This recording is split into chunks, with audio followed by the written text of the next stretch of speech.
ஈரோட்டில் வயதான தம்பதியினர் வீட்டின் பூட்டை உடைத்து 19 பவுன் தங்க நகைகள் கொள்ளையடிக்கப்பட்ட சம்பவத்தில் பக்கத்து வீட்டில் வசிக்கும் 2 பெண்களை காவல்துறையினர் கைது செய்துள்ளனர்.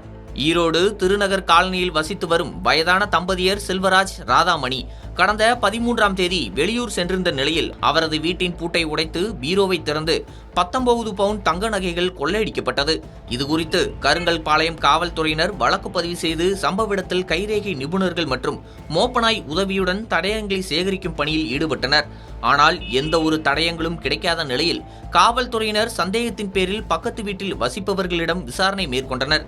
இதில் மாரியம்மாள் மற்றும் பிரியா ஆகியோர் வீட்டின் பூட்டை உடைத்து பீரோவை சாவியால் திறந்து கொள்ளையடித்துவிட்டு தடயங்கள் கிடைக்காமல் இருக்க உடைத்த பூட்டை எடுத்துக்கொண்டு வீட்டை சுத்தம் செய்தும் வேண்டுமென்றே வெள்ளி நகைகளை கொள்ளையடிக்காமல் சென்று குழப்ப முயற்சித்ததும் தெரியவந்தது.